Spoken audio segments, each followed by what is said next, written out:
Hello! ఇప్పుడే నేను 'ఇరుముడి' movie అయితే చూసొస్తున్నాను. సినిమా అయితే చాలా అంటే చాలా బాగుంది. ట్రైలర్‌లో చూపించినట్టే మొత్తం హీరోకి వాళ్ళ డాటర్‌కి ఉన్న బాండింగ్ గాని, లేకపోతే విలేజ్ బ్యాక్‌డ్రాఫ్ట్ గాని, విలేజ్‌లో జరిగే ఇన్సిడెంట్స్ గాని చాలా అంటే చాలా క్లియర్‌గా, జాగ్రత్తగా చూపించారనమాట. బట్ మనోళ్ళకి ఏం కావాలంటే వన్స్ ఇదైనా ఫుల్‌గా ఉండాలి, లేకపోతే ఇదైనా ఫుల్‌గా ఉండాలి. సో నెగెటివ్స్‌లో దాంట్లో మాట్లాడతాను. ఏంటంటే నేనేం చెప్దాం అనుకున్నానంటే ఇప్పుడు డైరెక్టర్ ఆల్రెడీ చెప్పాడు. ఇది 3 మేజర్ వాటి మీద డిపెండ్ అయి ఉండిద్ది. ఒకటి భక్తి గురించి and father and daughter emotions గురించి అండ్ అక్కడ జరిగే క్రైమ్స్ గురించి కానీ లేకపోతే ఆయన థ్రిల్లర్ గురించి కానీ ఆ మూడింటిని కలిపి ఇరుముడిగా టైటిల్ అనేది మెచ్చేసి పెట్టాం కానీ ఇది ఓన్లీ అయ్యప్ప స్వామికి దాని మీదే కాదు అని చెప్పేసి క్లారిటీగా చెప్పారు. అయినా కానీ మనోళ్ళు ఏంటంటే రివ్యూస్ లో రుద్దుతారు అనమాట. అరే అది లేదు ఇది లేదు ఇది లేదు అది లేదు అని చెప్పేసి డైరెక్టర్ అక్కడ క్లారిటీగా ఉన్నాడు. ఏంటంటే ఈ 3 పర్టికులర్ని నేను మెచ్చేసి ఆ ఎమోషన్స్ ఎలా క్యారీ చేశాను అనేది నేను చూపిస్తున్నాను అని చెప్పేసి ఆల్రెడీ చెప్పాడు అనమాట. చెప్పిన విధంగానే శివ నిర్వాణ గారు ఏంటంటే పర్ఫెక్ట్ గా ఆ హీరో అండ్ వాళ్ళ డాటర్ అండ్ వాళ్ళ మదర్ ఎమోషన్స్ గానీ లేకపోతే మొత్తం అలా త్రూ అవుట్ మూవీ మొత్తం క్యారీ చేస్తారు అనమాట. స్టార్టింగ్ నుంచి ఎండింగ్ దాకా ఫాదర్ అండ్ డాటర్ ఎమోషన్ అయితే ఉంటది. అండ్ మధ్యలో ఆ డాటర్ వల్ల ఆ అయ్యప్ప స్వామి అనేది మధ్యలోకి వస్తారు. అంటే ఐ మీన్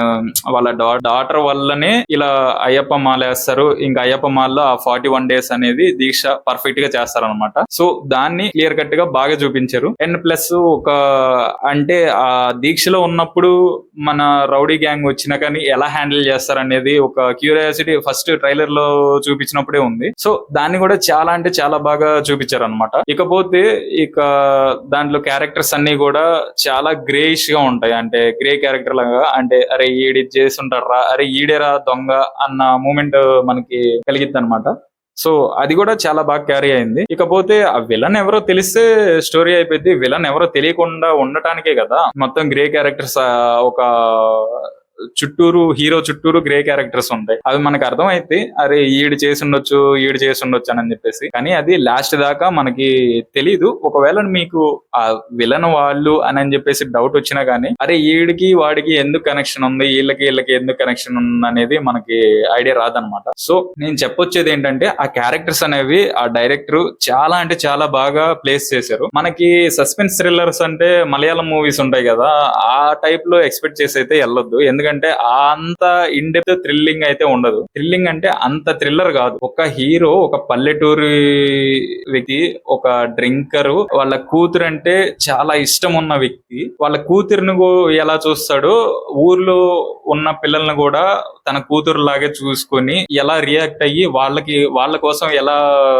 ముందుకెళ్తాడనేది స్టోరీ అన్నమాట. దాంట్లో మొత్తం ఈ కూతురు తండ్రికి ఉన్న బాండింగ్ మీదే సినిమా రన్ అయితే ఎక్కువ శాతం మేజర్ ఆఫ్ ద 80% అలాగే రన్ అవుతుంది. దాని తర్వాతే ఈ మధ్యలో ఆ భక్తి గురించి గాని లేకపోతే ఇటు థ్రిల్లర్ గురించి గాని దాంట్లోనే మెచ్చేసి చూపిస్తారు అనమాట. సో నాకైతే చాలా అంటే చాలా బాగా నచ్చింది.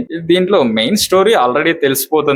కాకపోతే మీరు ఆ థియేటర్ లో ఎక్స్పీరియన్స్ చేసేటప్పుడు మీకు చాలా కొత్తగా అనిపించింది. కొత్తగా అంటే అరే బాగుందిరా సినిమా, రవితేజ గారిని చాలా రోజుల తర్వాత మంచి యాక్టింగ్ తోటి చూసాము అన్న ఫీల్ అయితే ప్రతి ఒక్కరికి కలిగిద్ది అనమాట. కాకపోతే నేను ఈ వెళ్ళక ముందు ఒక 4 రివ్యూస్ చూసాను. వెళ్ళి వచ్చాక కూడా మన పాపులర్ రివ్యూస్ ఉంటాయి కదా అవి చూసాను.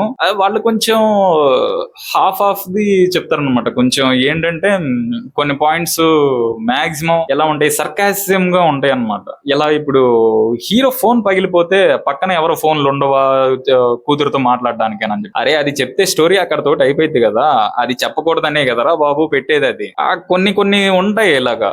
ఇంకా అవన్నీ మనం పాయింట్ అవుట్ చేసి క్రిటిసిజం చేస్తే కాదు. ఒక స్టోరీ మంచిగా ఉన్నప్పుడు మంచిగా చూడటం నేర్చుకోవాలి. ఇప్పుడు ఆ స్టోరీ బాగుంది, చాలా అంటే చాలా డీసెంట్ గా వెళ్తా ఉంటారు. అంతేగాని హీరో చెప్పు కింద పడిపోయింది, ఆ చెప్పు కింద పడిపోవడం కూడా చూసి అలాంటివన్నీ చూసి ఎలా ఒకరు. ఓకే గైస్, వాటి గురించి తర్వాత మాట్లాడుకుందాం. ఓకే, నాకైతే అవుట్ ఆఫ్ 3 ఇవ్వచ్చు 5 కి. చాలా బాగా అనిపించింది. ఓకే, మీకు ఎలా అనిపించింది ఒక కింద కామెంట్ చేయండి.